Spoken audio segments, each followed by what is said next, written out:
Hi friends, आज हम भारतीय राज्य व्यवस्था का एक बहुत ही इम्पोर्टेंट टॉपिक का नाम है मूल अधिकार, जिन्हें मौलिक अधिकार भी कहते हैं, अंग्रेजी में जिन्हें फंडामेंटल राइट्स भी कहा जाता है। इसके बारे में काफी डिटेल से चर्चा करेंगे। आप हमारे साथ बने रहिए ताकि आपको इसके बारे में जानकारी हो सके। तो शुरुआत करते हैं आज का टॉपिक। मौलिक अधिकार की बात करें तो यह भारतीय संविधान की आधारशिला है। और बात करें खास तो ये बुनियादी मानवाधिकार होते हैं। ये वो बुनियादी मानवाधिकार होते हैं जो भारत के प्रत्येक नागरिक को देश के कानून के द्वारा गारंटी किए गए हैं, मतलब कानून के द्वारा दिए जाने जरूरी है। ये हमारे मौलिक अधिकार या फंडामेंटल राइट्स कहलाते हैं। सबसे पहले हम मौलिक अधिकारों का सामान्य परिचय के देखते हैं। संविधान के भाग की बात करें तो मौलिक अधिकारों का उल्लेख भारतीय संविधान के भाग 3 में किया गया है। आपसे याद रखेंगे कहाँ किया गया, भाग 3 में इसका उल्लेख किया गया है। अनुच्छेदों की सीमा की बात करें तो ये अधिकार हमारे अनुच्छेद 12 से लेकर अनुच्छेद 35 तक वर्णित है। नाम की बात करें तो इन्हें मूल अधिकार या मौलिक अधिकार दोनों नामों से जाना जाता है और दोनों का मतलब एक ही है। ऐतिहासिक संख्या की बात करें तो मूल संविधान जो हमारे 1950 में लागू किया गया था, उसमें मौलिक अधिकारों की संख्या 7 थी।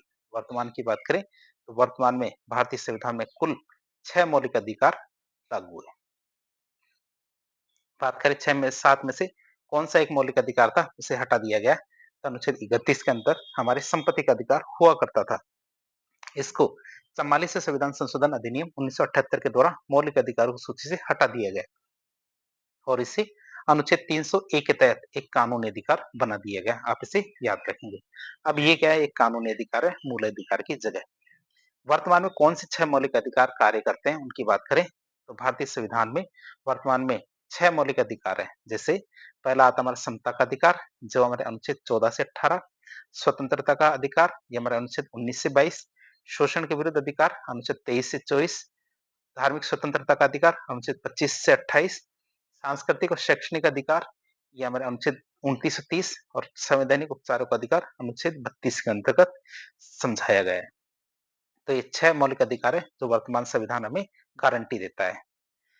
शुरुआत करते हैं इन अधिकारों की। सबसे पहले आती है शुरुआत में अनुच्छेद 12 और 13।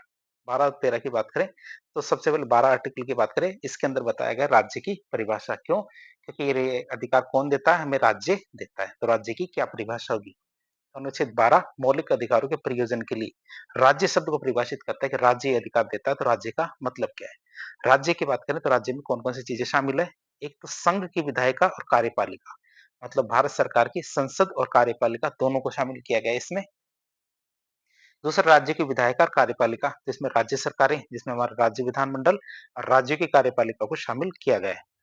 अन्य प्राधिकारी की बात करें तो सभी स्थानीय और अन्य प्राधिकारी जिन पर कानून या फिर संवैधानिक शक्तियां मिली हुई है, वो कौन कौन से हैं। एक तो हमारे सार्वजनिक क्षेत्र के उपक्रम, जैसे हमारे LIC है, ONGC, IOCL, ऐसे करके हमारे जो सार्वजनिक क्षेत्र के उपक्रम वो।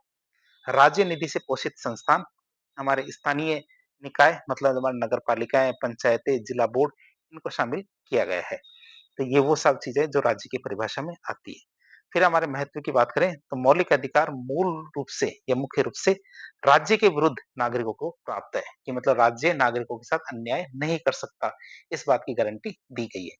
यदि कोई व्यक्ति महसूस करता है कि उसके मौलिक अधिकारों का उल्लंघन किया गया है, तो वह राज्य के खिलाफ न्यायालय या कोर्ट में जाके केस कर सकता है। राज्य मतलब सरकार के खिलाफ, चाहे वो भारत सरकार हो, चाहे राज्य सरकार, या फिर कोई PSU हो, या फिर जो स्थानीय निकाय, किसी के खिलाफ भी जाके केस कर सकता है।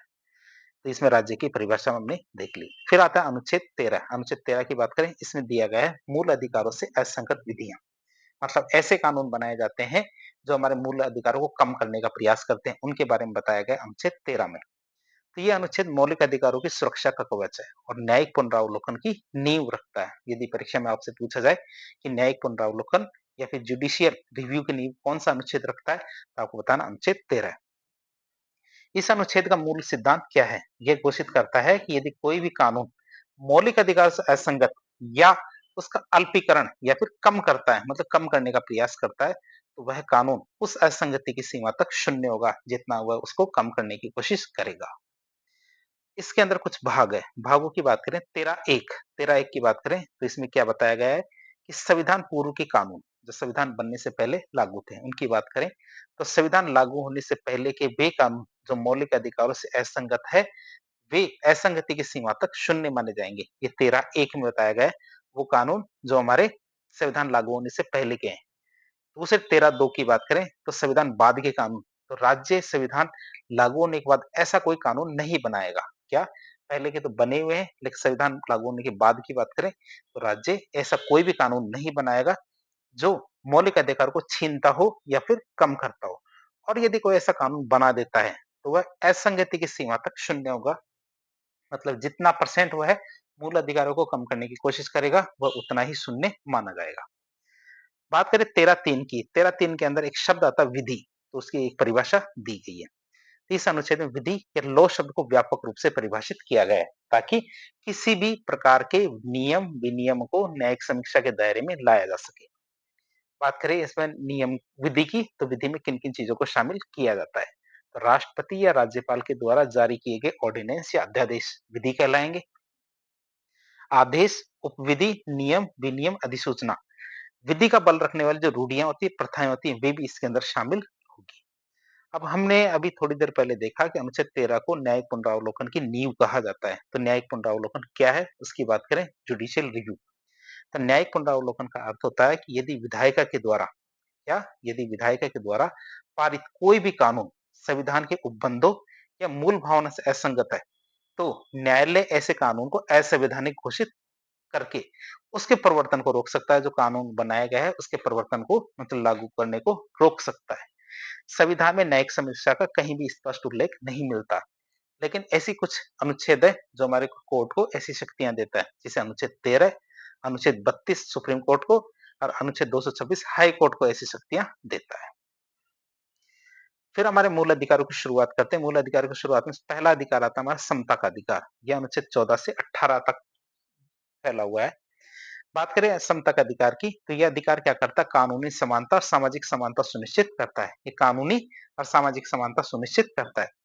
पहला अनुच्छेद आता है अनुच्छेद 14। इसमें क्या दिया गया है? विधि के समक्ष समता और विधि का समान संरक्षण। दो शब्द आप याद रखेंगे, विधि के समक्ष समता और विधि का समान संरक्षण। ये हमारे अनुच्छेद 14 के अंदर दिया गया है। अब इनका मतलब क्या है? विधि के समक्ष समता मतलब इक्वलिटी बिफोर लॉ। इसका मतलब है, ये अवधारणा हमने कहां से ली है? ब्रिटेन के संविधान से ली है। कानून के सामने सब बराबर है। लेकिन ये क्या है? एक नकारात्मक अवधारणा है। ये क्या है? नकारात्मक अवधारणा है, जिसका मतलब है कि कानून के सामने सभी समान है। मतलब चाहे राष्ट्रपति हो, चाहे वो हमारे राजा हो, कोई भी व्यक्ति हो, सभी क्या है? कानून के सामने समान है। और विधि किसी के साथ भेदभाव नहीं करेगी। कानून क्या है? किसी के साथ भेदभाव नहीं करेगा।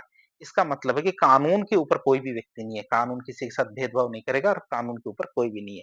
और ये अवधारणा हमने किससे ली है? ये अवधारणा हमने ब्रिटेन से ली है। इसका मतलब विधि के समक्ष समता, कानून के सामने सब बराबर है। दूसरा, विधि का समान संरक्षण, ये अवधारणा हमने किससे ली? अमेरिका से। लेकिन ये अवधारणा कैसी है? सकारात्मक अवधारणा है। इसका मतलब है कि समान परिस्थिति में विधि समान व्यवहार करेगी। मतलब कि जैसे एक तो करोड़पति है एक्स और एक क्या है? गरीब है वाई। दोनों के बीच में यदि केस होता है, ये दोनों एक दूसरे पर केस करते हैं, तो हमारे एक्स के पास तो खूब सारा पैसा है, तो वो वकील भी कर सकता है और सारे कार्य कर सकता है। लेकिन वाई के पास ऐसा नहीं है। तो वाई के लिए क्या है? जो राज्य है वो क्या करेगा? ऐसे उपबंध करेगा कि वह समान रूप से है ना उसके कम्पीट कर सके। मतलब विधि का समान संरक्षण किया जाएगा। तो ये अवधारणा हमने कहां से ली है? ये अमेरिका के संविधान से ली है। समान परिस्थितियों में विधि समान व्यवहार करेगी। इसका मतलब है कि असमान के साथ समान व्यवहार नहीं किया जाएगा। यदि कोई व्यक्ति असमान समान नहीं है, तो उसके पास साथ समान का व्यवहार नहीं किया जाएगा। राज्य लोगों के बीच में युक्ति जो अ, वर्गीकरण या भेदभाव कर सकता है, कि जैसे हमारे बच्चे हैं, महिला, इनके लिए विशेष कानून बना सकता है। कई बार क्या होता है कि सरकार के द्वारा कुछ योजनाएं केवल बच्चे और महिलाओं के लिए बनाई जाती है, तो आप ये नहीं कह सकते कि ये योजना पुरुषों के लिए क्यों नहीं बनाई, महिलाओं के लिए क्यों बनाई या बच्चों के लिए क्यों बनाई। तो ऐसा नहीं कर सकते। क्यों? क्योंकि सरकार ऐसा कर सकती है, ऐसे युक्तिगत वर्गीकरण भी कर सकती है, तो ऐसा भेदभाव भी कर सकती है। अब समता की बात करें, हमने देखा था समता का कि विधि के समक्ष समता, लेकिन हमेशा ऐसा नहीं होता। समता के कुछ अपवाद है, जिनमें कानून के सामने किनको समान नहीं माना गया है। तो अनुच्छेद 14 का सिद्धांत पूर्ण नहीं है, इसके कुछ अपवाद है। जैसे राष्ट्रपति और राज्यपाल को अनुच्छेद 361 के तहत क्या कुछ छूट दी गई है। तो बात करें छूट की, ये दोनों क्या कर सकते हैं, अपने पद के कर्तव्य के निर्वहन के लिए कार्य न्यायालय के प्रति उत्तरदायी नहीं है। मतलब इनके कार्यकाल के दौरान चाहे अच्छे काम किए गए हों, चाहे गलत काम किए गए हों, दोनों ही स्थिति में वह न्यायालय के प्रति उत्तरदायी नहीं है। मतलब कोर्ट या जज उनसे पूछ नहीं सकता कि ऐसा आपने क्यों किया। कार्यकाल के दौरान उनके विरुद्ध कोई आपराधिक कार्रवाई या गिरफ्तारी की कार्रवाई नहीं की जा सकती। जब वो कार्यकाल के दौरान हो, तो उनको जेल नहीं हो सकती। और इसी चीज़ का फ़ायदा उठाने के लिए क्या है, कई बार राजनीतिक दल ऐसे व्यक्तियों को जिनको हो सकता है जेल हो, उनको कहीं न कहीं का राज्यपाल बना दिया जाता है। जैसे हमारे दिल्ली की मुख्यमंत्री थी पहले शीला दीक्षित। जब घोटाले की खबर चली, तो उन्हें केरल का राज्यपाल बना दिया गया। तो उसी प्रकार जैसे हमारे बाबरी मस्जिद के समय हमारे कल्याण सिंह जी यूपी के मुख्यमंत्री थे, लेकिन जब उन पे जाँच बैठने की बात शुरू होती है, तो उन्हें राजस्थान का राज्यपाल बना दिया जाता है। क्यों? क्योंकि राज्यपाल को अनुच्छेद 361 के तहत क्या है, कुछ चीज़ों की छूट है।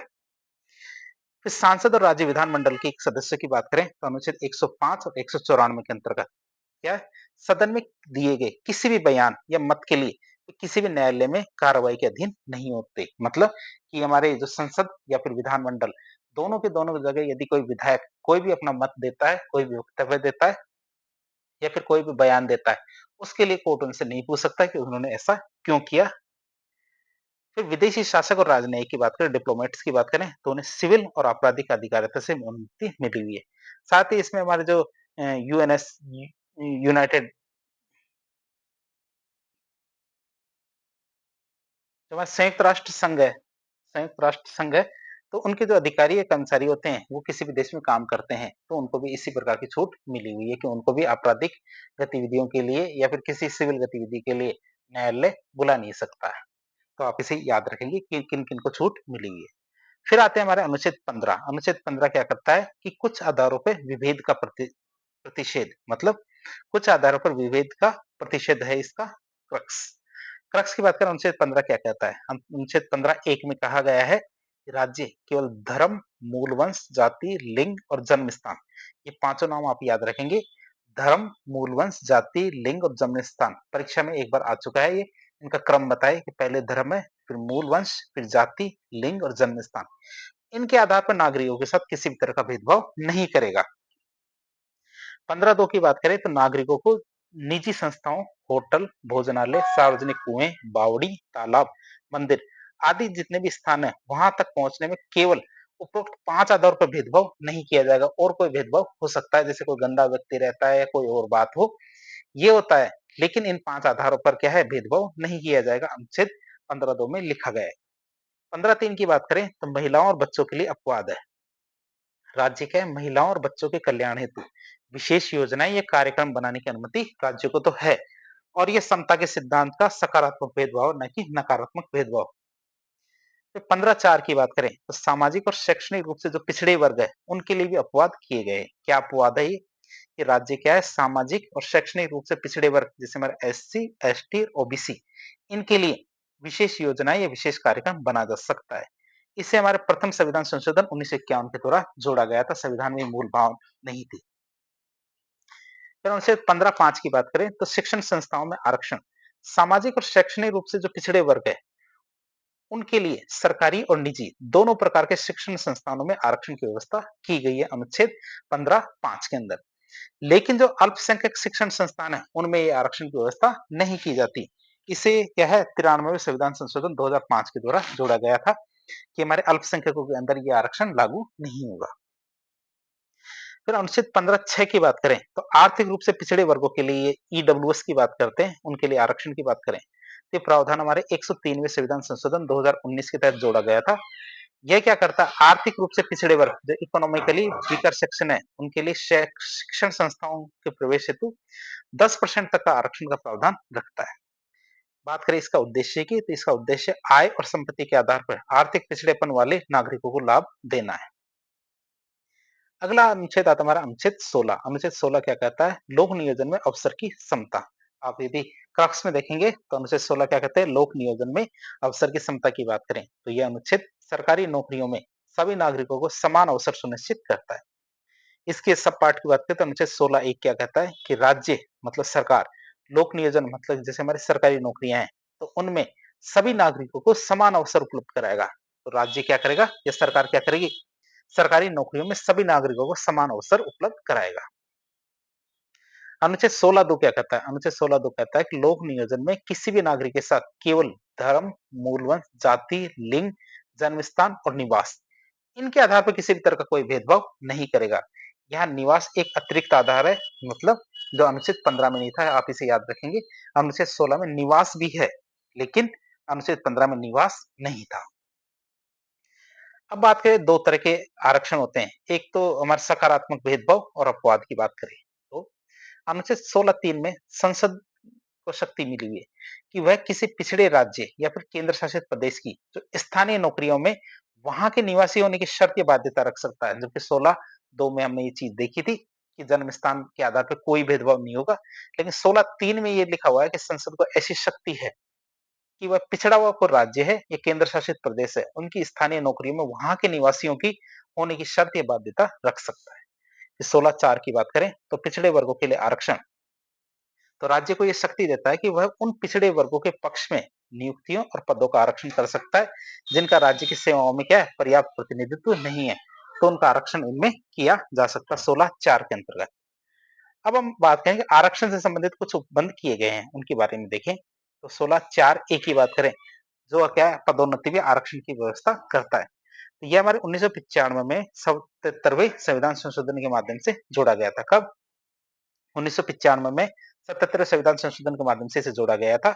यह क्या करता है राज्य को सरकारी नौकरियों में अनुसूचित जाति मतलब एससी, अनुसूचित जनजाति मतलब एसटी के लिए पदोन्नति के मामले में आरक्षण का प्रावधान करने की शक्ति देता है कि भई ये पदोन्नति मतलब प्रमोशन में भी रिजर्वेशन की व्यवस्था करता है।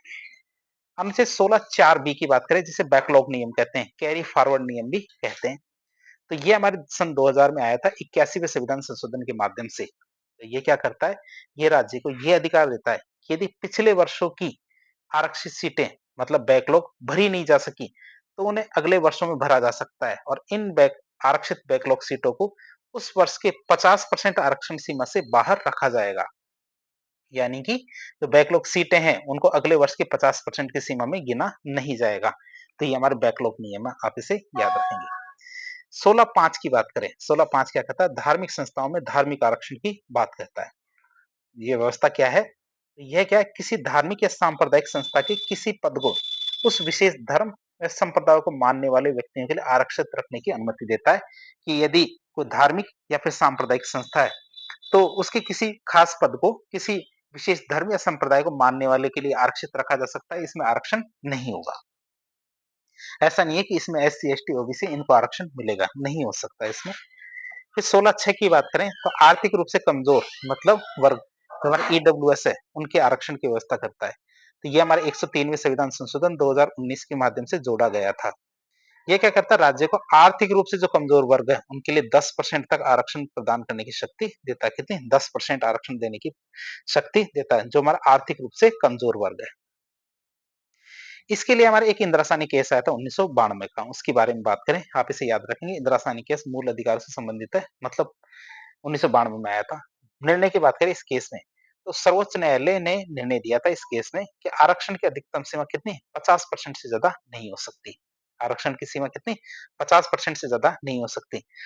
अपवाद की बात करें तो असाधारण परिस्थितियों में ही ये 50% से ऊपर जा सकती है, जबकि हमारे ईडब्ल्यूएस को 10% मिला के 60% टोटल आरक्षण दिया गया है।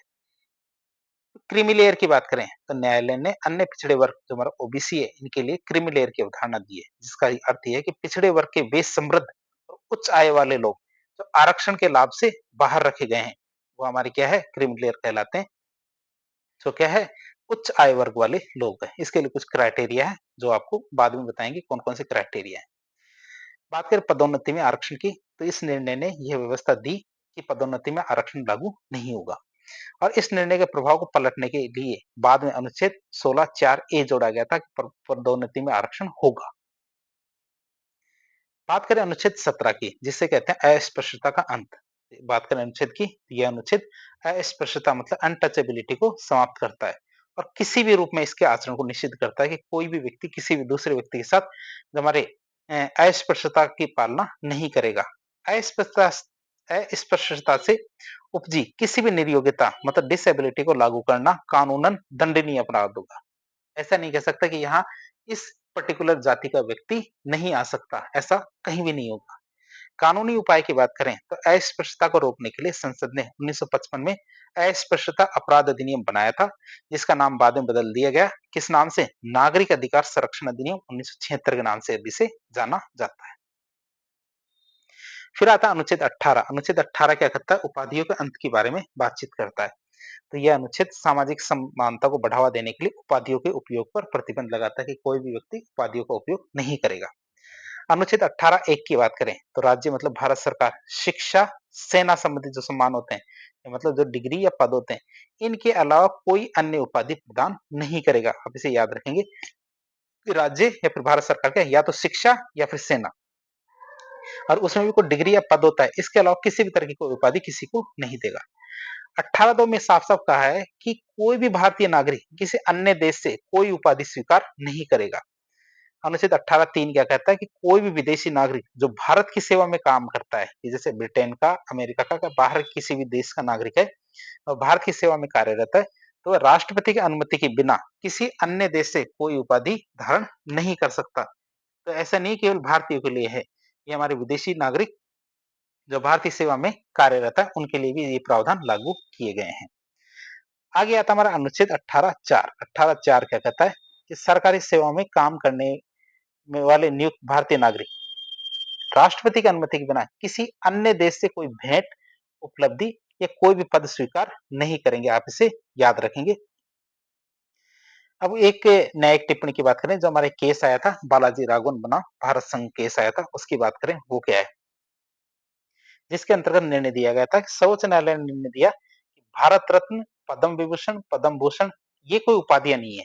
तो किसी ने केस किया था, किसी के हमारे बालाजी राघवन ने केस किया था कि भैया ये भी तो है, ये भी तो देते हैं आपके जो पद्म विभूषण, पद्म भूषण, भारत रत्न, तो ये हमारी उपाधियां नहीं है क्या? फिर हमारे सुप्रीम कोर्ट ने कहा कि भैया ये कोई उपाधियां नहीं है, बल्कि ये पुरस्कार सम्मान है, इसलिए अनुच्छेद 18 का उल्लंघन नहीं करते।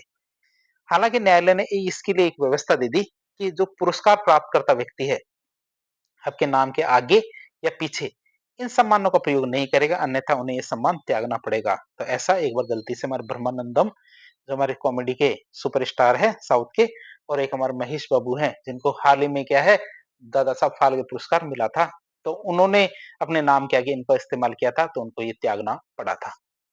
फिर नागरिक पुरस्कारों का इतिहास की बात करें तो भारत ने इन नागरिक पुरस्कारों की शुरुआत 1954 में की थी।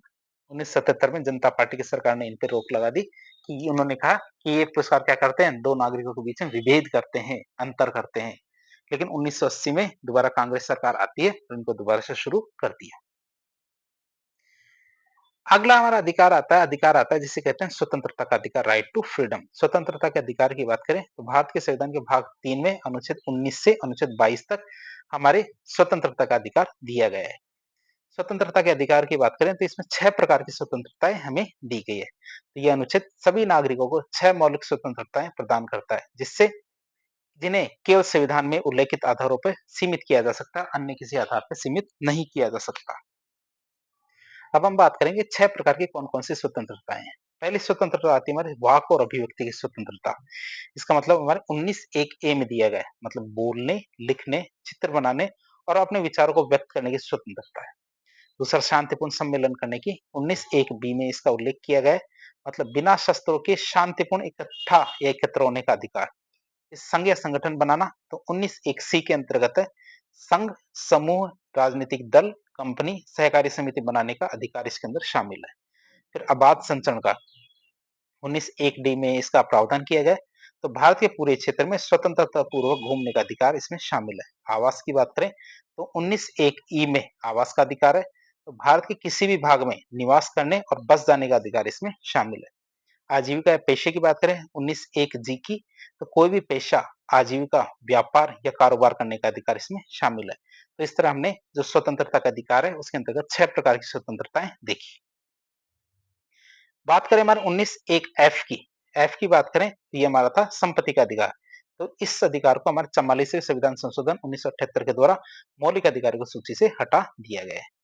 फिर एक आता हमारा है 19(1) 1901 में थोड़ा-सा विस्तार किया गया 1901 ए के रूप में। तो सर्वोच्च न्यायालय ने विचार और अभिव्यक्ति की स्वतंत्रता को व्यापक रूप से व्याख्यात किया है, जिसमें हमारे और भी अधिकार थे उसको शामिल किया है। बात ये कि देखिए कौन-कौन से अधिकार इसमें शामिल है।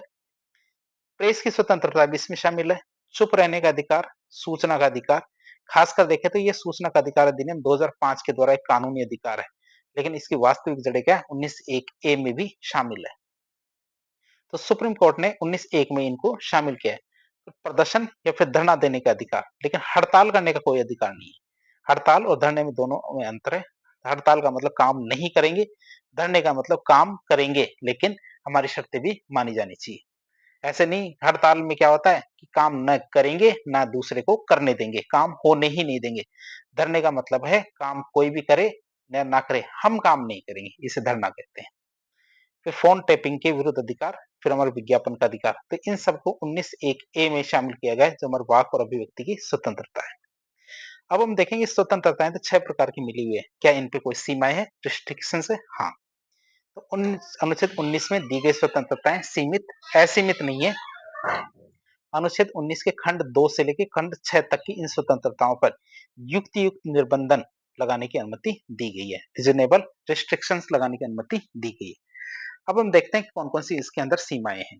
19(2) की बात करें, वाक और अभिव्यक्ति की सीमाओं की बात करें, तो कोई भी व्यक्ति यदि भारत की संप्रभुता और अखंडता, राज्य की सुरक्षा, विदेशी राज्यों के साथ मित्रवत संबंध, लोक व्यवस्था, न्यायालय की अवमानना, मानहानि, नैतिकता, अपराध उद्दीपन मतलब अपराधों को भड़काने की कोशिश करता है, ऐसे कोई कार्य करता है, तो इनकी इस पे रोक लगाई जा सकती है।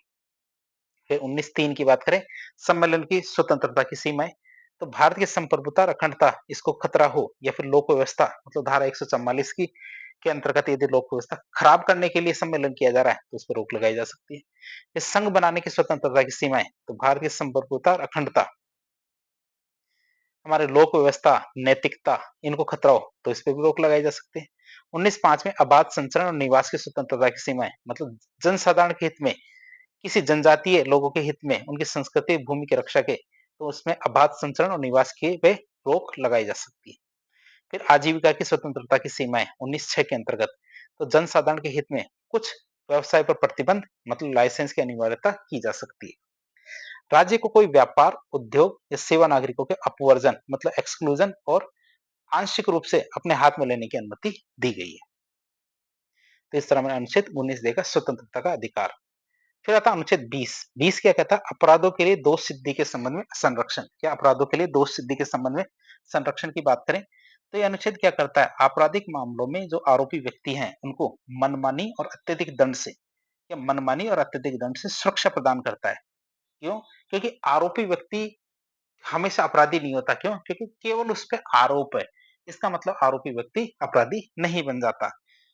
तो उसको क्या है कि उसको मनमानी करने और अत्यधिक दंड सरकार क्या कर सकती है, उसपे मनमानी कर सकती है या फिर जरूरत से ज्यादा दंड भी दे सकती है। क्यों? क्योंकि अभी केवल उस पे आरोप है।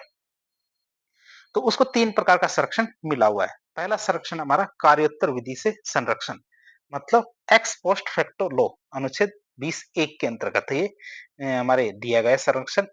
इस पे कौन-सा सिद्धांत कार्य करता है? मतलब किसी भी व्यक्ति को किसी ऐसे कार्य के लिए तब तक दोषी नहीं ठहराया जाएगा, जब तक कि उस कार्य को करते समय वह कानून द्वारा अपराध ना हो। मतलब सीधी बात है कि एक्स व्यक्ति है, इसने कोई कार्य किया। अब जिस समय जैसे मान लीजिए कि ये 2001 के अंदर अपराध नहीं है, जो भी उसने कार्य किया, जैसे इसने कोई भी कार्य किया लेकिन 2001 के अंदर अपराध नहीं है, पुलिस इसको पकड़ लेती है। पुलिस इसको पकड़ लेती है और सरकार क्या करती है, कानून बनाती है।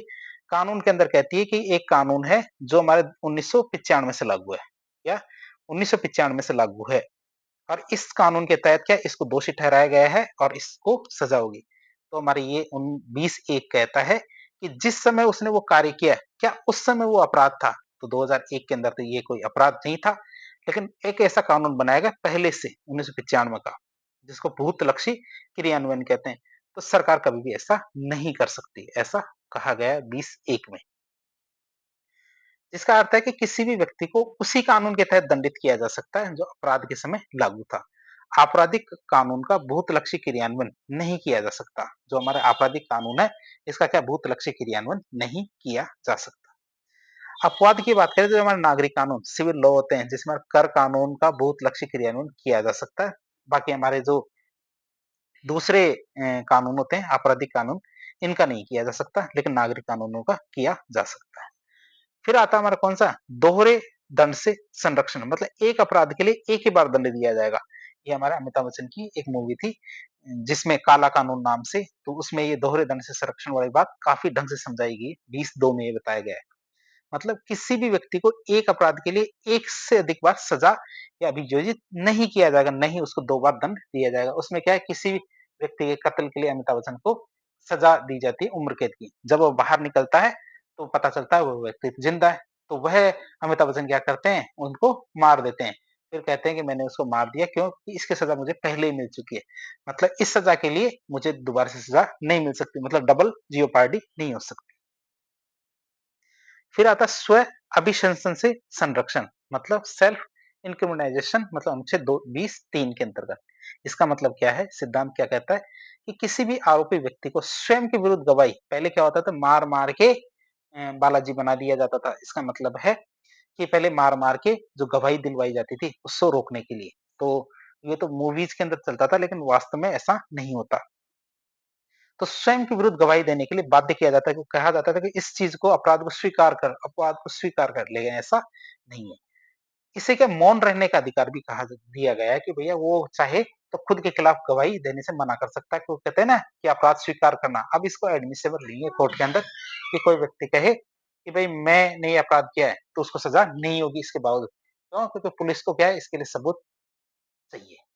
अगर सबूत नहीं मिलते हैं तो उसको सजा नहीं होगी। बात करें सीमाओं की, तो यह संरक्षण केवल गवाही तक सीमित है। आरोपी व्यक्ति को सशरीर उपस्थित होने, मतलब ऐसा नहीं कह सकता कि मैं आऊंगा नहीं, वो केवल गवाही वाली बात होती है। अंगूठे के निशान, खून का नमूना, हस्ताक्षर आदि देने से संरक्षण नहीं मिलता। क्यों? क्योंकि ये केवल भौतिक साक्ष्य है और व्यक्ति को देने ही पड़ेंगे। लागू की बात करते हैं, संरक्षण केवल आपराधिक मामलों में लागू होता है, सिविल मामलों में नहीं। अनुच्छेद 21 की बात करें, अनुच्छेद 21 क्या कहता है? अनुच्छेद 21 कहता है प्राण और दैहिक स्वतंत्रता का अधिकार। तो ये मौलिक अधिकारों में सबसे महत्वपूर्ण है, जो क्या करता है, विधि के द्वारा स्थापित प्रक्रिया के बिना, क्या विधि के द्वारा स्थापित प्रक्रिया के बिना किसी भी व्यक्ति को उसके जीवन और व्यक्तिगत स्वतंत्रता से वंचित करने की न करने की गारंटी देता है कि वही उसको व्यक्तिगत जीवन से या व्यक्तिगत स्वतंत्रता से वंचित नहीं करेंगे। फिर न्यायिक व्याख्या की विकास की बात करें, ये जो प्राण और दैहिक स्वतंत्रता का अधिकार है, इसका विकास किस तरह हुआ? एक केस आता है, एक ही गोपालन बनाम मद्रास राज्य का केस आता है 1950 का, बात करें इसकी, तो इसके अंतर्गत इसकी संकीर्ण व्याख्या की गई है। तो सर्वोच्च न्यायालय ने विधि के द्वारा स्थापित प्रक्रिया की संकीर्ण व्याख्या की और कहा कि न्यायपालिका केवल कार्यपालिका के जो मनमाने कार्य होते हैं उन्हीं की समीक्षा कर सकती है, किसके, कार्यपालिका के।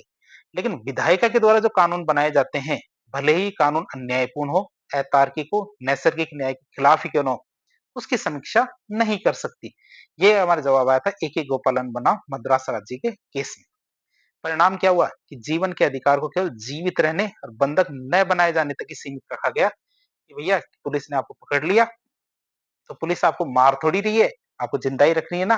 तो बस इतना ही कहा गया कि भैया बंधक न बनाने, साथ ही साथ जीवित रखने, इतना ही माना जाता है। फिर मेनका गांधी केस आता है हमारा 1978 के अंदर, भारत सरकार पे केस करते हैं मेनका गांधी केस, बात करें इसकी, तो उन्होंने व्यापक व्याख्या की इस केस की, जिसमें के अंतर्गत निकल के आता स्वर्णिम त्रिभुज। तो सर्वोच्च न्यायालय ने अपने पूर्ववर्ती निर्णय को पलट दिया और कहा कि अनुच्छेद 21 1914 को एक साथ स्वर्णिम त्रिभुज के रूप में जाना गया। सिद्धांत की बात करें तो विधि के द्वारा स्थापित प्रक्रिया का अर्थ है विधि की सम्यक प्रक्रिया, मतलब ड्यू प्रोसेस ऑफ लॉ। इसका अर्थ क्या है देखिए, तो विधि की सम्यक प्रक्रिया क्या है, ये सिद्धांत हमने अमेरिका से लिया है, जिसका मतलब क्या है कि इसका अर्थ है कि न्यायपालिका, कार्यपालिका, विधायिका दोनों के कार्यों की समीक्षा कर सकती है। पहले ये कहा गया था वो केवल कार्यपालिका के कार्य की समीक्षा कर सकती है, लेकिन अब कहा गया कि विधायिका और न्याय कार्यपालिका दोनों के ही कार्यों की समीक्षा कर सकती है। और यदि कोई कानून अतार्किक, अन्यायपूर्ण या नैसर्गिक न्याय के विरुद्ध है, तो न्यायालय उसकी समीक्षा करके उसे असंवैधानिक घोषित कर सकती है। इससे क्या है, जीवन के अधिकार की व्यापकता सामने आती है। तो न्यायालय ने माना कि जीवन का अर्थ केवल सांस लेना या पशुवत जीवन जीना नहीं है, बल्कि इसका अर्थ है मानवीय गरिमा के साथ जीने का अधिकार, जो हमारे संपूर्ण गुणवत्ता और अर्थपूर्ण जीवन सुनिश्चित करता है। अब हम देखेंगे गरिमापूर्ण जीवन के लिए कौन-कौन से अधिकार शामिल किए गए हैं, उनकी बात करें तो मेनका गांधी केस के बाद न्यायालय ने बहुत सारे अधिकारों को अनुच्छेद 21 के तहत शामिल किया, जिनकी बात करें कौन-कौन से अधिकार है वो। पहला अधिकार आता है जैसे मानवीय प्रतिष्ठा के साथ जीवन जीने का अधिकार, स्वच्छ पर्यावरण, प्रदूषण रहित जल और वायु का अधिकार, स्वास्थ्य का अधिकार मतलब सरकारी अस्पतालों में समय पर उचित इलाज का अधिकार, निजता का अधिकार मतलब राइट टू प्राइवेसी, आश्रय का अधिकार मतलब शेल्टर का अधिकार। इसी वजह से हमारे जो सर्दियों के अंदर शेल्टर्स बनाए जाते हैं। त्वरित सुनवाई का अधिकार, साथ-साथ निःशुल्क कानूनी सहायता का अधिकार, अमानवीय व्यवहार, हथकड़ी लगाने, एकांत कारावास के विरुद्ध अधिकार, विदेश यात्रा करने का अधिकार, खासकर इस मामले में मुख्य विषय रहा था नींद या सोने का अधिकार, ध्वनि प्रदूषण से मुक्ति का अधिकार। तो इस तरह के बहुत सारे अधिकार थे जो सुप्रीम कोर्ट ने जो हमारे अनुच्छेद 21 है उसमें शामिल किया गया था। फिर अनुच्छेद 21 ए की बात करें जो हमारे शिक्षा का अधिकार था, बात करें इसके प्रावधान की, तो राज्य क्या करता है 6 से 14 साल के बच्चों के लिए क्या 6 से 14 साल तक के सभी बच्चों के लिए अनिवार्य और निःशुल्क शिक्षा उपलब्ध कराएगा। राज्य क्या करेगा 6 से 14 साल तक के सभी बच्चों के लिए अनिवार्य और निःशुल्क शिक्षा उपलब्ध करवाएगा। संविधान संशोधन की बात करें तो ये हमारे 86वें संविधान संशोधन अधिनियम 2002 के माध्यम से जोड़ा गया था। लागू करने की बात करें तो इसे लागू करने के लिए संसद ने शिक्षा का जो अधिकार अधिनियम है आरटीई एक्ट 2009 पारित किया था जो हमारे 1 अप्रैल 2010 से लागू हो गया था। फिर आरटीई एक्ट के प्रावधान की बात करें तो निजी विद्यालयों में भी 25% सीटों पर गरीब बच्चों को प्रवेश देना अनिवार्य है और उन सीटों का शुल्क कौन वहन करेगा, हमारी सरकार के द्वारा वहन किया जाएगा, इसके अंतर्गत प्रावधान था। अगला अनुच्छेद आता है हमारा अनुच्छेद 22। आर्टिकल 22 क्या कहता है गिरफ्तारी और निरोध के विरुद्ध संरक्षण। क्या गिरफ्तारी और निरोध के विरुद्ध संरक्षण की बात करता है अनुच्छेद 22। तो ये गिरफ्तारी के समय व्यक्ति को बहुत सारी सुरक्षाएं प्रदान करता है जिनको दो भागों में बांट के हम पढ़ सकते हैं। जैसे एक तो होता है सामान्य गिरफ्तारी, तो सामान्य गिरफ्तारी के लिए क्या होता है दंडिक निरोध मतलब प्यूनेटिव डिटेंशन। तो गिरफ्तारी करते समय व्यक्ति को 3 अधिकार दिए गए, कौन कौन से? एक तो गिरफ्तारी का कारण जानने का अधिकार कि उसे क्यों गिरफ्तार किया जा रहा है। दूसरा गिरफ्तारी के समय वकील से परामर्श लेने और अपनी पसंद के वकील का द्वारा बचाव का अधिकार इसमें शामिल है। तीसरा 24 घंटे के भीतर भीतर मजिस्ट्रेट के सामने प्रस्तुत किए जाने का अधिकार, मतलब जिसमें यात्रा का समय शामिल नहीं होगा लेकिन 24 घंटे के भीतर भीतर क्या मजिस्ट्रेट के सामने प्रस्तुत किए जाने का अधिकार भी इसमें शामिल है। तो ये तो हमारी सामान्य गिरफ्तारी होती है। दूसरा होता है हमारे प्रिवेंटिव डिटेंशन, मतलब कोई किसी व्यक्ति के खिलाफ डर है कि वह व्यक्ति भविष्य में कोई अपराध कर सकता है, तो बिना मुकदमा गिरफ्तारी की बात आती है। इसमें निवारक निरोध मतलब प्रिवेंटिव डिटेंशन उद्देश्य क्या है किसी व्यक्ति को अपराध करने से पहले रोकना या फिर निवारण करना। अब ये बात करें तो ये अधिकार किसको प्राप्त नहीं है, तो उपरोक्त तीनों अधिकार शत्रु देश के नागरिक और निवारण निरोध के तहत निरुद्ध किए गए किसी भी व्यक्ति को अधिकार प्राप्त नहीं है। बात करें निवारक निरोध के तहत कौन कौन से अधिकार दिए गए उसकी बात करें तो निरोध की अवधि, तो अधिकतम 3 माह तक निरुद्ध किया जा सकता है किसी भी व्यक्ति को। वह अपराध होने वाला है, उसको डर है कि ये व्यक्ति अपराध कर सकता है, तो उसको 3 महीने तक निरुद्ध या बंद कर सकते हैं। इससे अधिक अवधि बढ़ानी हो तो हाई कोर्ट के न्यायाधीशों की गठित मतलब हाई कोर्ट के न्यायाधीशों से गठित एक सलाहकारी बोर्ड का गठन किया जाएगा। वो यदि सिफारिश देता है तो ही इस अवधि को बढ़ाया जाएगा। 44 संविधान संशोधन 1978 के द्वारा ये अवधि 3 महीने से घटा के 2 महीने कर दी गई है, मतलब निरुद्ध करने की अवधि 2 महीने कर दी गई है, लेकिन इसे अभी तक लागू नहीं किया गया है। तो एक कारण जानने का अधिकार, तो निरुद्ध व्यक्ति है तो इसको गिरफ्तारी का कारण बताया जाना चाहिए। हालांकि जनहित में तथ्य बताने से इनकार किया जा सकता है, कारण तो बताना पड़ेगा। तो ये नहीं कह सकते कि आपको कैसे लगा ये नहीं बताना, लेकिन क्या लगा ये तो बता ही सकते हैं। फिर अभ्यवेदन का अवसर, तो निरुद्ध व्यक्ति को निरोध के प्रति प्रतिनिधित्व मतलब अपील करने का शीघ्र अवसर मिलना चाहिए ताकि वो अपने आप को साबित कर सके कि उसे गलत तरीके से गिरफ्तार किया गया है। अब बात करें निवारक निरोध कानूनों के कुछ उदाहरण, जैसे हमारे निवारक निरोध अधिनियम 1950 आया था जिसे 1969 में समाप्त किया गया था। फिर हमारे मीसा एक्ट 1973, आंतरिक सुरक्षा व्यवस्था अधिनियम ये 1978 में समाप्त हो गया था। फिर आता नासा मतलब राष्ट्रीय सुरक्षा एक्ट ये 1980 में आया था, वर्तमान में भी लागू है। एक टाडा आया था 1985 के अंदर, टाडा मतलब आतंकवादी एवं विध्वंसक क्रियाकलाप एक्ट 1985, इसे हमारे 1995 में समाप्त कर दिया गया था। फिर एक आया था हमारा पोटा एक्ट 2002, तो हमारे आतंकवाद निवारक अधिनियम पोटा जो 2004 में समाप्त किया गया था। अब यूएपीए अधिनियम चल रहा है, अनलॉफुल प्रिवेंशन ऑफ एक्टिविटीज वाला जो एक्ट है वो वर्तमान में चल रहा है। अब अगला अधिकार आता है हमारा शोषण के विरुद्ध अधिकार। शोषण के विरुद्ध अधिकार आता है, बात करें तो अनुच्छेद भारतीय संविधान के भाग 3 में अनुच्छेद 23 और 24 में हमारा शोषण के विरुद्ध अधिकार दिया गया है। जिसमें हमारा पहला अनुच्छेद आता है अनुच्छेद 23। अनुच्छेद 23 क्या कहता है? मानव दुर्व्यापार और बलात् श्रम पर प्रतिषेध। प्रतिबंध की बात करें तो ये क्या करता है? मानव दुर्व्यापार मतलब ट्रैफिकिंग, जिसमें पुरुषों, महिलाओं और बच्चों की या पुरुषों, महिलाओं और बच्चों की खरीद बिक्री, दास प्रथा, वेश्यावृत्ति, देवदासी प्रथा, इस तरह की जो प्रथाएं उन पर रोक लगाता है अनुच्छेद 23। बलात्श्रम की बात करें, फोर्स्ड लेबर की, तो ये बेगार प्रथा मतलब बिना पारिश्रमिक के काम करवाना, बेगार प्रथा और बंधुआ मजदूरी, इस पर प्रतिबंध लगाता है। बलात्श्रम में हमारे न्यूनतम मजदूरी से कम पर काम करवाना भी शामिल किया गया है। कानूनी उपाय की बात करें तो संसद ने अनैतिक व्यापार दुर्व्यापार निवारण अधिनियम 1956 बनाया है। कानूनी उपाय की बात करें तो संसद ने क्या किया? अनैतिक दुर्व्यापार निवारण अधिनियम 1956 बनाया है। अपवाद की बात करें तो राज्य जनहित में क्या अनिवार्य सेवा, जैसे हमारे सैन्य सेवा या सामाजिक सेवा को लागू कर सकता है। लेकिन ऐसा करते समय वह धर्म, निर्जातीयता, वर्ग और जाति के आधार पर कोई भेदभाव नहीं करेगा। अगला अनुच्छेद आता है हमारा कौन सा? अनुच्छेद 24। अनुच्छेद 24 क्या कहता है? बाल श्रम पर प्रतिषेध, मतलब बच्चों के किसी भी तरह का बाल श्रम नहीं करवाया जाएगा। प्रतिबंध की बात करें तो 14 वर्ष से कम आयु के बच्चों को कारखानों, खानों या फिर कोई खतरनाक नियोजन है उनमें काम करने से रोकता है। कम कौन? 14 वर्ष से कम आयु के बच्चों को। कानूनी उपाय की बात करें तो बाल एवं किशोर श्रम निषेध अधिनियम हमारे 2016 आया था, उसके तहत क्या है? इसको रोका गया है। इसमें क्या बताया गया है इस अधिनियम में? इसमें बताया गया है 14 वर्ष से कम आयु के बच्चे किसी भी प्रकार की व्यावसायिक गतिविधि में नियोजन का निषेध करता है, मतलब ये कार्य नहीं करेंगे। 14 वर्ष से कम आयु के बच्चे किसी भी जो व्यावसायिक गतिविधि है उसमें नियोजित नहीं किए जाएंगे। पारिवारिक व्यवसाय में हाथ तो बटा सकते हैं लेकिन वो सैलरीड रूप में काम नहीं करेंगे। किशोर की बात कही गई है, इसमें 14 से 18 वर्ष तक के जो बच्चे हैं उनको किशोर कहा गया है। उनको कार्य करने की अनुमति है लेकिन खतरनाक व्यवसायों में नियोजन का उनका भी प्रतिषेध है। यदि इस जो प्रावधान है इसका उल्लंघन किया जाता है तो उल्लंघन पे 6 माह से 2 साल तक की कारावास और 20,000 से लेकर 50,000 रुपए तक का जुर्माना उनको सजा मिल सकती है। फिर धार्मिक स्वतंत्रता के अधिकार की बात करें, जो right to freedom of religion की बात करें, तो ये अधिकार भारतीय संविधान के भाग 3 में अनुच्छेद 25 से 28 तक दिया गया है। अनुच्छेद 25 क्या कहता है? ये कहता है अंतःकरण की स्वतंत्रता, धर्म को मानने, आचरण करने और प्रचार की स्वतंत्रता इसमें दी गई है।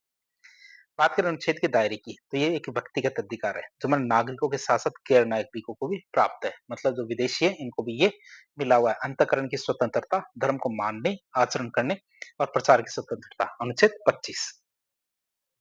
अब इसके अंदर अधिकार क्या है? अधिकार की बात करें, ये प्रत्येक व्यक्ति को अंतःकरण की स्वतंत्रता, मतलब किसी भी विश्वास को मानने, धर्म को अबाध रूप से मानने, उसका आचरण करने, मतलब धार्मिक कार्यों का प्रदर्शन और प्रचार प्रसार का समान अधिकार देता है कि सभी ऐसा कर सकते हैं। बाहर का व्यक्ति भी कर सकता है, ऐसा नहीं कि भारत का ही करे। अब इसके अंदर कौन-कौन से प्रावधान है? बात करें कि सिखों को कृपाण धारण करना, मतलब सिख धर्म का अनिवार्य अंग माना गया है और ये अनुच्छेद 25 के तहत संरक्षित है। मतलब ऐसे मना नहीं कर सकते कि सिख कृपाण नहीं रखेंगे, क्यों? क्योंकि एक तरह का धार्मिक अंग है ये उनका। हिंदू धर्म में शामिल होने की बात करें तो इस अनुच्छेद के उद्देश्य के लिए इस अनुच्छेद के उद्देश्य के लिए हिंदू धर्म में सिख, जैन और बौद्ध धर्म को भी शामिल माना गया है। जहाँ हिंदू धर्म लिखा है वहाँ मतलब जो हमारे सिख, जैन और बौद्ध हिंदू ही माने गए हैं। बात करें इस धर्म की कुछ सीमाओं की बात करें तो ये अधिकार असीमित नहीं है। इस पर राज्य के द्वारा कुछ आधारों पर प्रतिबंध लगाया जा सकता है, जैसे हमारे लोक व्यवस्था, नैतिकता, स्वास्थ्य और अन्य मूल अधिकार। इनके आधार पर इस पर कुछ प्रतिबंध लगाए जा सकते हैं। फिर आता है हमारा अनुच्छेद 26। अनुच्छेद 26 क्या कहता है? ये कहता है हमारे धार्मिक मामलों के प्रबंधन की स्वतंत्रता। क्या धार्मिक मामलों के प्रबंधन की स्वतंत्रता की बात करें, इसका दायरा क्या है? यह किसी भी धार्मिक संप्रदाय या फिर उसके भाग को प्राप्त सामूहिक अधिकार है। ये किसी कोई व्यक्तिगत अधिकार नहीं है। यह क्या है? किसी धार्मिक संप्रदाय या फिर कि उसके किसी भाग को प्राप्त एक सामूहिक अधिकार है। अब इसके अंदर क्या अधिकार मिला हुआ है कि धार्मिक और धर्मार्थ उद्देश्यों के लिए या धार्मिक और धर्मार्थ उद्देश्यों के लिए संस्थाओं की स्थापना करना और उसका प्रशासन का अधिकार इसमें शामिल है। अपने धार्मिक मामलों का प्रबंधन स्वयं करने का अधिकार इसमें दिया गया है। क्या अपने धार्मिक मामलों का प्रबंधन क्या वो खुद कर सके, ऐसा अधिकार उनको दिया गया है। फिर धार्मिक उद्देश्य के लिए चल और अचल संपत्ति अर्जित करने का अधिकार भी उनको दिया गया है। विधि या कानून के समक्ष क्या संपत्ति का प्रशासन करने का अधिकार भी उनको दिया गया है।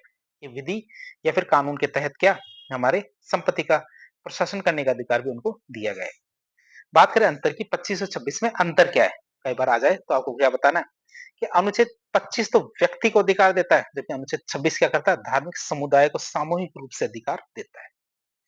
अनुच्छेद 27 क्या कहता है? अनुच्छेद 27 कहता है करों से छूट। क्या प्रावधान है इसके?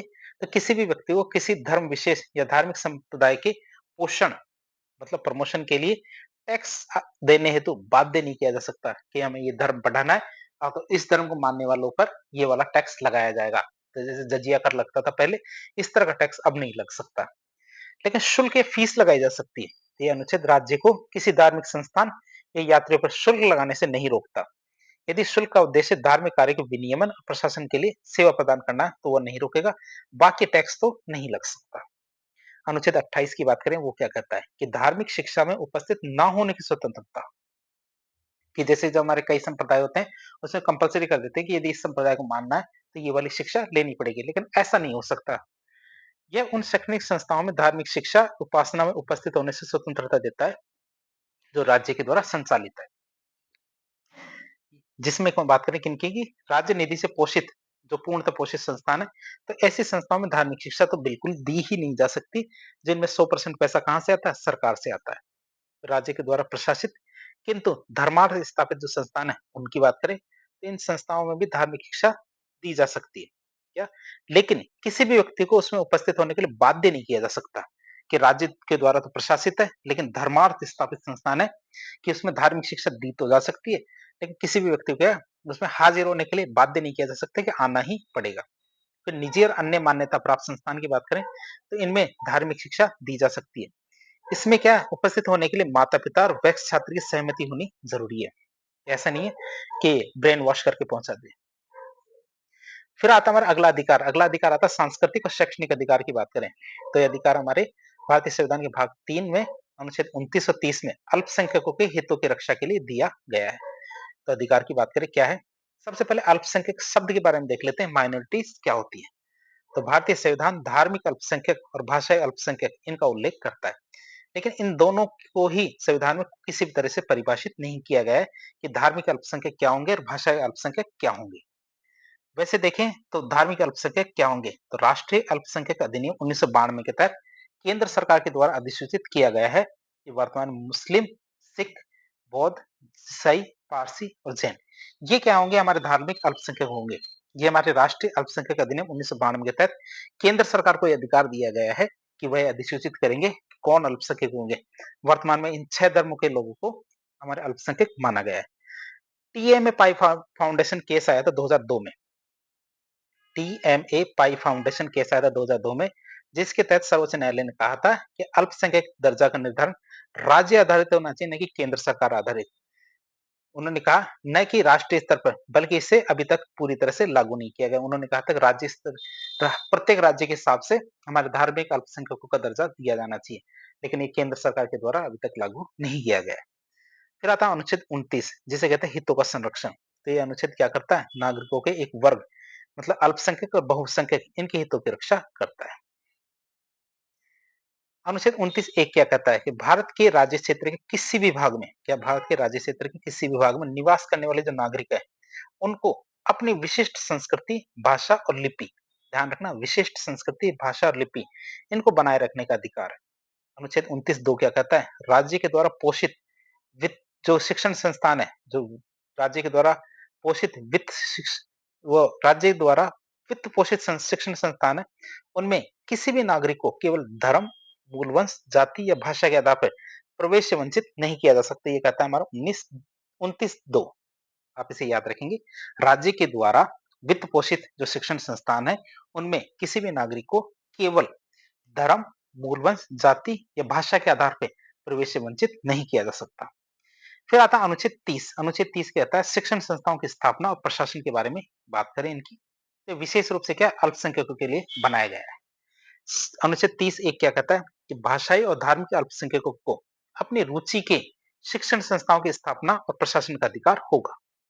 अनुच्छेद 30 एक ए क्या कहता है जो हमारे 44वें संविधान संशोधन के द्वारा जुड़ा था, राज्य यदि अल्पसंख्यक शिक्षण संस्थान की संपत्ति का अनिवार्य रूप से अधिग्रहण करता है मतलब अल्पसंख्यकों की कोई शिक्षण संस्था है, राज्य उसका अधिग्रहण करता है, तो क्षतिपूर्ति की रकम इतनी होनी चाहिए कि अनुच्छेद 30 के तहत प्रदत्त अधिकार न्यून न हो।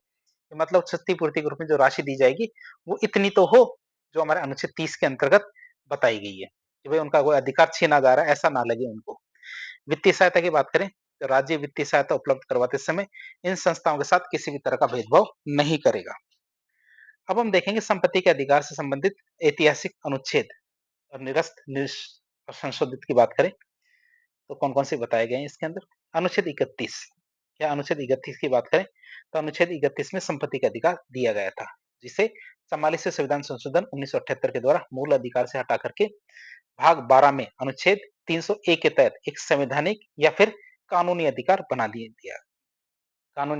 बना दिया गया था। अनुच्छेद 31 ए की बात करें, यह क्या करता है राज्य को जनहित में राज्य को जनहित में निजी संपत्ति का अधिग्रहण करने और निजी व्यापारों को राष्ट्रीयकरण करने की अनुमति देता है। अनुच्छेद 31 बी क्या कहता है तो यह उन अधिनियमों को न्यायिक पुनरावलोकन के से संरक्षण देता है जिन्हें हमारे 9वीं अनुसूची में रखा गया है। हालांकि हमारे जो केशवानंद भारती केस आया था तो उस केस के बाद 9वीं अनुसूची के कानूनों की भी न्यायिक समीक्षा की जा सकती है यदि वो मूल संरचना का उल्लंघन करते हैं तो। लेकिन हमारे 31 में साफ-साफ कहा गया है कि यह उन अधिनियमों को न्यायिक पुनरावलोकन से संरक्षण देगा जिन्हें 9वीं अनुसूची में रखा गया है। 31 सी की बात करें तो ये प्रावधान करता है कि राज्य के नीति निर्देशक तत्वों डीपीएसपी के अनुच्छेद 39 बी और 39 सी हम आगे डीपीएसपी का जब लेक्चर लेंगे तो उसमें ये देखेंगे 39 बी और 39 सी में क्या है तो उनके उद्देश्यों को प्राप्त करने के लिए यदि को कानून बनाया जाता है तो उस बनाए गए कानून को अनुच्छेद 14, 19 के उल्लंघन के आधार पर चुनौती नहीं दी जा सकती। अनुच्छेद 14 मतलब समता का अधिकार, 19 मतलब स्वतंत्रता का अधिकार। इनके उल्लंघन वो यदि करता है, यदि वो टीपीएसपी के अनुच्छेद 39 बी और 39 सी के उद्देश्यों की प्राप्ति के लिए वो कानून बनाया गया है और यदि वो अनुच्छेद 14 और 19 का उल्लंघन करता है, तो इसी आधार पर उसको चुनौती नहीं दी जा सकती। अगला हमारा अधिकार आता है संवैधानिक उपचारों का अधिकार। संवैधानिक उपचारों का अधिकार की बात करें राइट टू कॉन्स्टिट्यूशनल रेमेडीज का। तो मौलिक अधिकारों में सबसे महत्वपूर्ण अधिकार है। क्यों? क्योंकि यह अन्य जो मौलिक अधिकार है उसको एनफोर्स करने का साधन है। अनुच्छेद 32 की बात करें जिससे संवैधानिक उपचारों का अधिकार कहते हैं। महत्व की बात करें तो डॉक्टर भीमराव अंबेडकर ने इसे संविधान की मूल आत्मा या संविधान का हृदय कहा है। किसे? संवैधानिक उपचारों के अधिकार को। अब इसके अंदर कौन-कौन से प्रावधान किए गए हैं? तो यह क्या है नागरिकों को उनके मौलिक अधिकारों को हनन होने पर सीधे सर्वोच्च न्यायालय में जाने का अधिकार देता है। यदि उनके मौलिक अधिकार को हनन होता है तो सीधे सर्वोच्च न्यायालय जा सकते हैं। भूमिका की बात करें तो सर्वोच्च न्यायालय को नागरिकों के मूल अधिकारों का रक्षक या गारंटी देने वाला माना गया है। किसे? सर्वोच्च न्यायालय को। क्यों? कि सर्वोच्च न्यायालय के पास रिट जारी करने की शक्ति है। बात करें रिट जारी करने की शक्ति की, तो सर्वोच्च न्यायालय अनुच्छेद 32 के तहत और हाई कोर्ट या उच्च न्यायालय अनुच्छेद 226 के तहत 5 प्रकार की रिट जारी कर सकता है। कई बार परीक्षा में पूछ लिया जाता है कि कौन सी है वो 5 प्रकार की रिट। पहली रिट आती है हमारी बंदी प्रत्यक्षीकरण। परीक्षा में इसकी अंग्रेजी भी पूछी जाती है। बंदी प्रत्यक्षीकरण मतलब हैबियस कॉर्पस। इसका मतलब होता है शरीर को प्रस्तुत किया जाए। शरीर को प्रस्तुत किया जाए मतलब अवैध तरीके से निरुद्ध या बंधक किए गए व्यक्ति को न्यायालय के समक्ष प्रस्तुत करने का आदेश। ये दोनों सरकारी और निजी दोनों के खिलाफ जारी किया जा सकता है। पहले के जमाने में क्या है कोई जो हमारे सेठ होते थे ये किसी भी व्यक्ति को पकड़ के बांध लेते थे अपने घर के अंदर तो उनके खिलाफ है ये। तो सरकार के खिलाफ भी है साथ ही साथ प्राइवेट भी है निजी व्यक्ति के खिलाफ भी है। फिर आता परमादेश जिसका मतलब होता है हम आदेश देते हैं। सार्वजनिक पद पे नियुक्त कोई भी व्यक्ति या सार्वजनिक पद पर नियुक्त कोई भी व्यक्ति उसको उसके कर्तव्य का पालन करने का आदेश देते हैं कि हम आदेश देते हैं कि आपको ये वाला काम करना है। यदि कोई व्यक्ति ऐसा काम नहीं करता है जो उसको दिया गया है, ये क्या निष्क्रिय सक्रिय करता है। जैसे कोई सरकारी अधिकारी काम करने से मना कर देता है तो कोर्ट उसे आदेश देता है कि भैया काम करना है, तो निष्क्रिय पड़ा था तो कोर्ट के आदेश के बाद वो करता है। राष्ट्रपति, राज्यपाल या निजी व्यक्ति के विरुद्ध ये जारी नहीं किया जा सकता। ये केवल सार्वजनिक कर्मचारी या अधिकारी के खिलाफ ही हो सकता है। तो प्रतिषेध, प्रतिषेध का मतलब काम करने से रोकना। रोकने की बात करें प्रोहिबिशन, तो इसमें हायर कोर्ट क्या करेगा लोअर कोर्ट को अपने अधिकार क्षेत्र के बाहर काम करने से रोकने के लिए जारी करता है। यदि हायर कोर्ट को लगता है कि लोअर कोर्ट अपने अधिकार क्षेत्र से बाहर जाके काम करने की कोशिश कर रहा है तो एक रिट जारी करता है। रिट का नाम है प्रतिषेध या प्रोहिबिशन और ये खासकर देखें तो केवल न्यायपालिका के खिलाफ ही जारी कर सकते हैं। फिर उत्प्रेषण या सरसरी बात करें इसकी, इसका मतलब होता है प्रमाणित होना या सूचना देना। तो निम्नतर न्यायालय के द्वारा दिए गए निर्णय को रद्द करना, मतलब हायर कोर्ट को लगता है कि भैया निम्नतर जो लोअर कोर्ट है, उसने कोई ऐसा डिसीजन दिया जो ठीक नहीं है, तो उसके निर्णय को रद्द करना और मामले को अपने पास मंगवा लेना, इसके लिए उत्प्रेषण जो रिट जारी की जाती है। न्यायपालिका और प्रशासनिक अधिकारियों के विरुद्ध जारी जो ये इसको जारी किया जा सकता है यदि उनने भी ऐसा कोई डिसीजन दिया है जो ठीक नहीं है। तो ऐसा नहीं कि ये उनके खिलाफ जारी नहीं हो सकता। तो प्रशासनिक अधिकरण है उनको भी इसमें शामिल किया गया है। फिर अधिकार प्रच्छा मतलब क्यों वारंटो मतलब किस अधिकार या वारंट के द्वारा। तो यह उस व्यक्ति के विरुद्ध जारी किया जाता है जिसने किसी सार्वजनिक पद को अवैध रूप से धारण कर रखा है। मतलब कोई व्यक्ति है, मतलब ऐसे आदेश निकाले जा रहा है जो उसके अधिकार क्षेत्र में है ही नहीं, तो उसके खिलाफ क्यों वारंट हो अधिकार प्रच्छा वाली रिट जारी की जा सकती है। अब हम देखेंगे हाई कोर्ट और सुप्रीम कोर्ट, मतलब उच्चतम न्यायालय और सर्वोच्च न्यायालय, इनकी जो रिट अधिकारिता है उनमें कुछ अंतर है। अंतर की बात करें तो क्या है, दोनों में अंतर की बात करें तो रिट जारी करने की बाध्यता की बात करें तो सर्वोच्च न्यायालय की रिट जारी करने की बाध्य है। क्यों? क्योंकि ये एक तरह का मूल अधिकार है। हमारे हाई कोर्ट की बात करें 226 तो रिट जारी करने के लिए हाई कोर्ट बाध्य नहीं है। क्यों? क्योंकि विवेकाधिकार जारी किया जाता है, कुछ की इच्छा है तो करेगा, नहीं की इच्छा नहीं करेगा। लेकिन सुप्रीम कोर्ट को तो जारी करना ही पड़ेगा।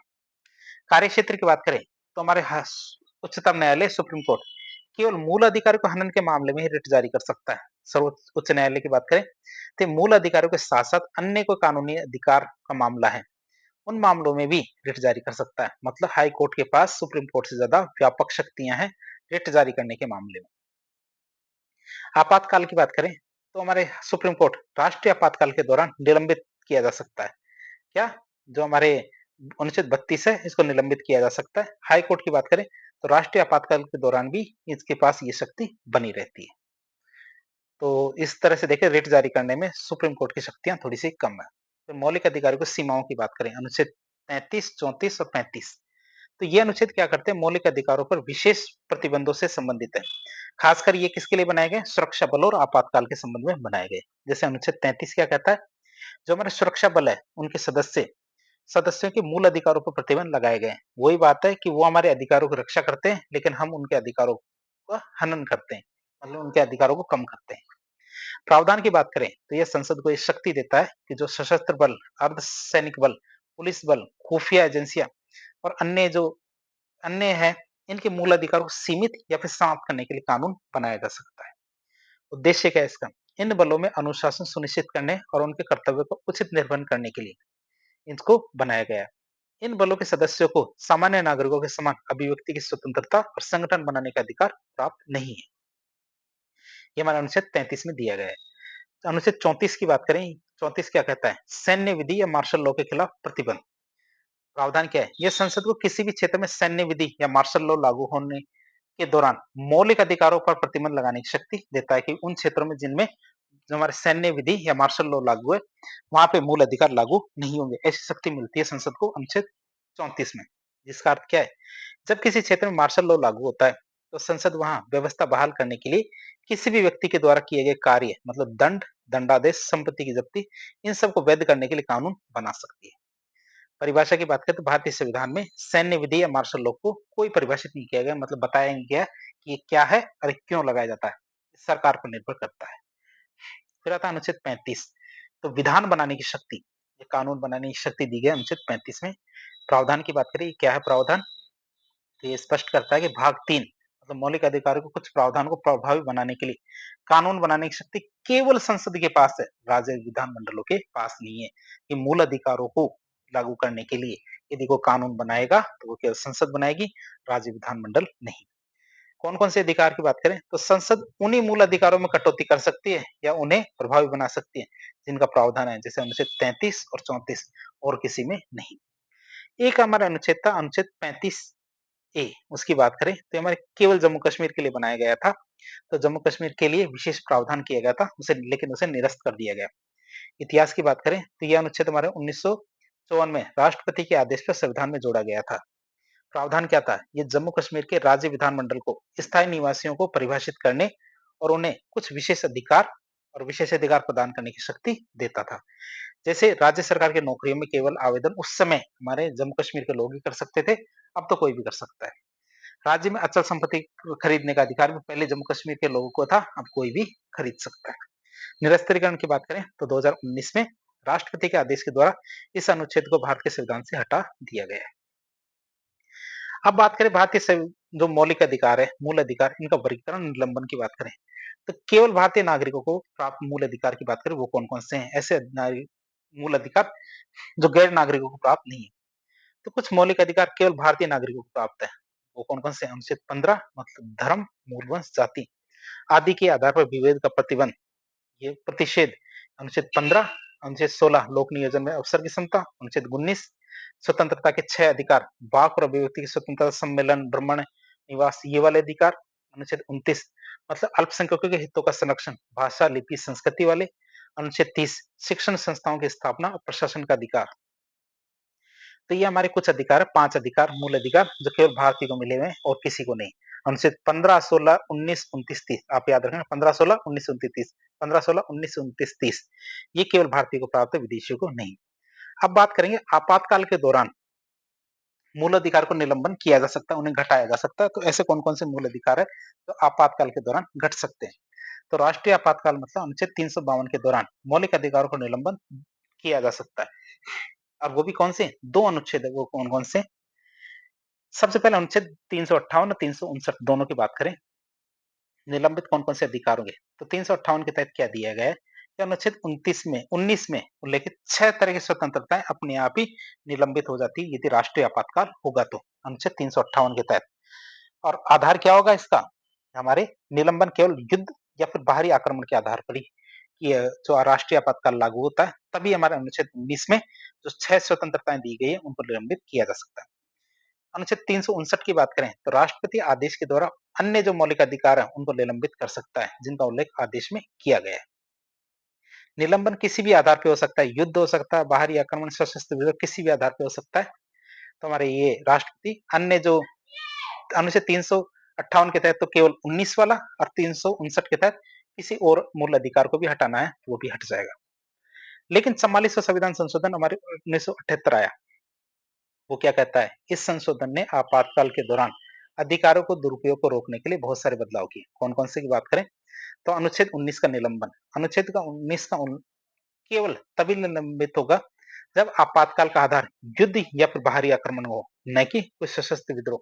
सशस्त्र विद्रोह के आधार पर अनुच्छेद 19 का निलंबन नहीं किया जा सकता, ये बताया हमें 44वें संविधान संशोधन 1978 के द्वारा।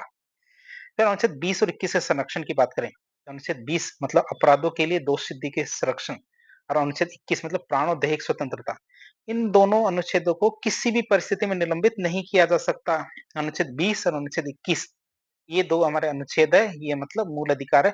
इनको तो किसी भी परिस्थिति में निलंबित नहीं किया जा सकता, कोई भी इनको निलंबित नहीं कर सकता। अब बात करें मूल अधिकारों में संशोधन की, जुडिशियल रिव्यू की। तो मौलिक अधिकारों में संशोधन की शक्ति क्या संसद के पास है और संसद क्या है समय-समय पर न्यायिक बहस करती रहती है इसके मामले में बात करें इसकी। तो हमारे जो न्यायालय और जो हमारी संसद इन दोनों के बीच में हमेशा टकराव होता रहता है। टकराव की बात करते हैं। टकराव या संघर्ष के मूल बिंदु की बात करें। अनुच्छेद 13(2) आता है जो घोषित करता है कि राज्य ऐसा कोई कानून नहीं बनाएगा जो मौलिक अधिकारों को सीमित करता हो या कम करता हो। ये 13(2) में कहा गया है। फिर अनुच्छेद 368 कहता है कि संसद को संविधान बनाने की शक्ति और प्रक्रिया प्रदान करता है। संसद कोई भी परिवर्तन कर सकता है। तो दोनों में विरोधाभास होता है। बात करें न्यायिक विकास के क्रम की, केस दर केस इनके बात करेंगे। सबसे पहले केस आता है शंकरी प्रसाद बनाम संघ केस, भारत संघ केस। निर्णय की प्रकृति थी संसद की शक्ति सर्वोपरि है, ये निकल के आता है। निर्णय की बात करें तो न्यायालय ने कहा था अनुच्छेद 13(2) केवल सामान्य कानूनों पे लागू होता है, संविधान संशोधन अधिनियम पे लागू नहीं होता। अतः संसद मौलिक अधिकारों में संसद संशोधन कर सकती है। संसद क्या कर सकती है? मौलिक अधिकारों में संशोधन कर सकती है। इसका मतलब निर्णय की प्रकृति कैसी रही कि संसद शक्ति की पर सर्वोपरि है, मतलब संसद कुछ भी परिवर्तन कर सकती है। अगला केस आता है 1965 का सज्जन सिंह बनाम राजस्थान सरकार केस 1965। पूर्ववर्ती निर्णय था, इसको दोहराया गया। न्यायालय ने शंकरी प्रसाद के निर्णय को वापस दोहरा दिया कि वह संसद मूल अधिकारों में कुछ भी परिवर्तन कर सकती है। फिर आता गोलकनाथ बनाम पंजाब राज्य केस 1967 का, संसद की शक्ति सीमित कर दी गई, मतलब अब सर्वोपरि नहीं रही। न्यायालय ने अपने पहले के निर्णय को उलट दिया, कहा कि संविधान संशोधन अधिनियम एक कानून है, इसलिए अनुच्छेद 13(2) इस पर भी लागू होगा और संसद मौलिक अधिकारों को सीमित या कम नहीं कर सकती।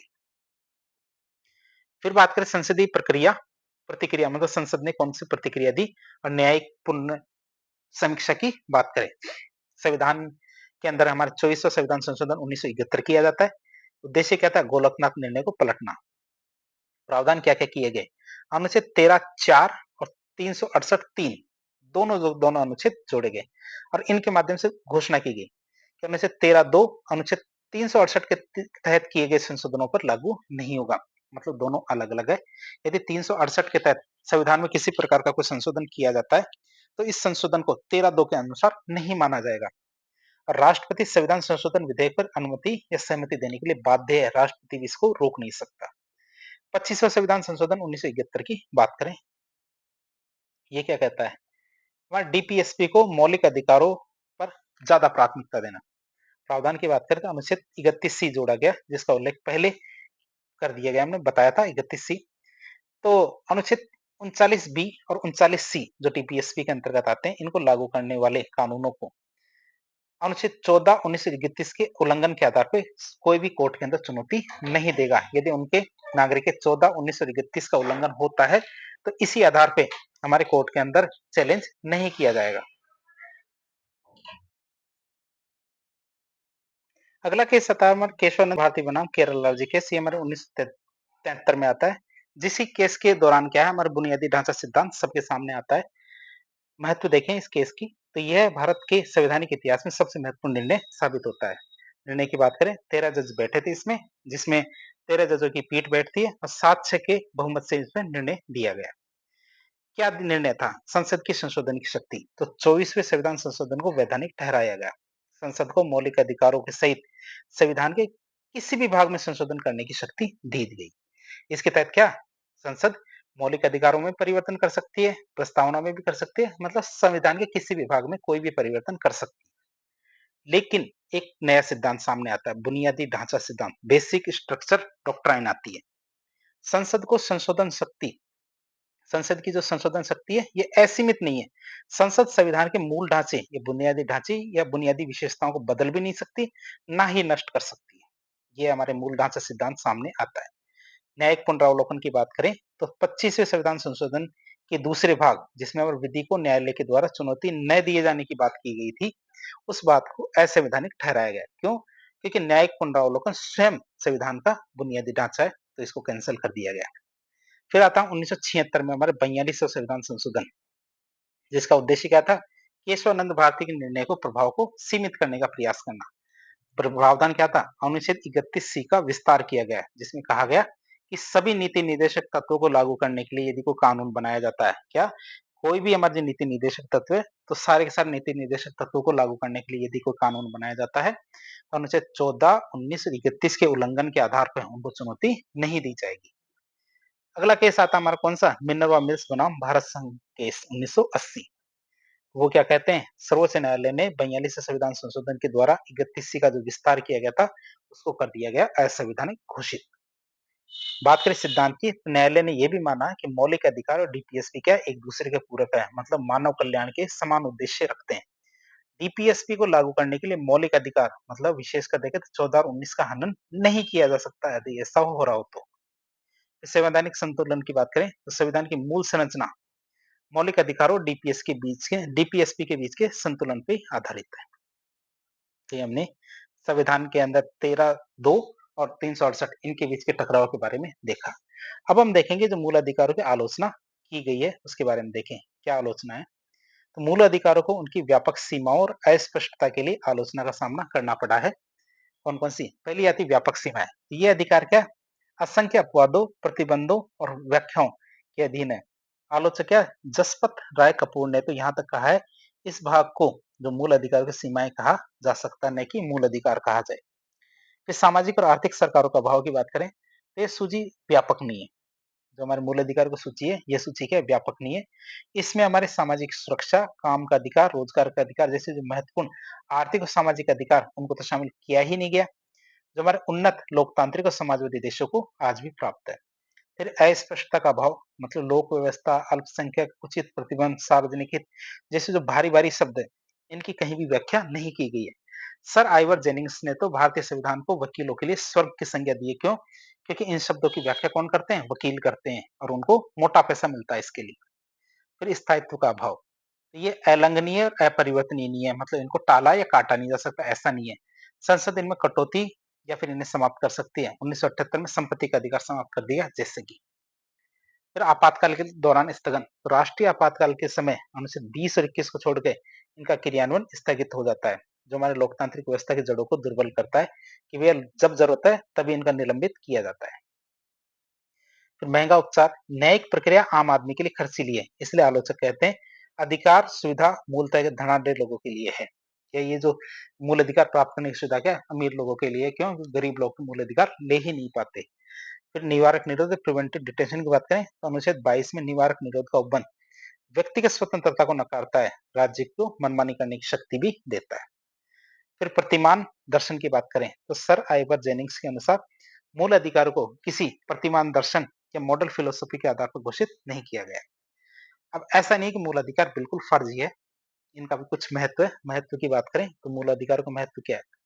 उपरोक्त आलोचना के बावजूद मूल अधिकार बहुत सारे कारणों से बहुत ज्यादा महत्वपूर्ण है। जैसे ये क्या करते हैं? लोकतंत्र की स्थापना करना, ये देश में लोकतांत्रिक व्यवस्था को स्थापित करते हैं। फिर व्यक्ति की सुरक्षा और स्वतंत्रता की बात करें तो व्यक्ति की भौतिक और नैतिक सुरक्षा के लिए आवश्यक स्थिति उत्पन्न करते हैं और व्यक्तिगत स्वतंत्रता के रक्षक है। फिर विधि के शासन की बात करें तो ये देश में विधि का शासन की स्थापना करते हैं। कमजोर वर्गों की रक्षा की बात करें तो ये अल्पसंख्यकों और समाज के कमजोर वर्गों के हितों की रक्षा करते हैं। धर्मनिरपेक्षता की बात करें तो भारतीय राज्य की धर्मनिरपेक्ष जो छवि है उस पर बल देते हैं। सामाजिक न्याय की बात करें तो सामाजिक समानता और सामाजिक न्याय की आदर्शिला रखते हैं। और शासन पर नियंत्रण की बात करें तो सरकार के शासन की पूर्णता पर नियंत्रण रखते हैं। तो इस तरह आज एक लेक्चर के जरिए हमने मूल अधिकार के बारे में सभी पॉइंट्स को जानने की कोशिश की। तो इस प्रकार की इन्फॉर्मेटिव वीडियो देखने के लिए हमारे चैनल से जुड़े। वीडियो यदि पसंद आता है तो वीडियो को लाइक करें, चैनल को सब्सक्राइब करें, अपने दोस्तों के साथ शेयर करें। धन्यवाद।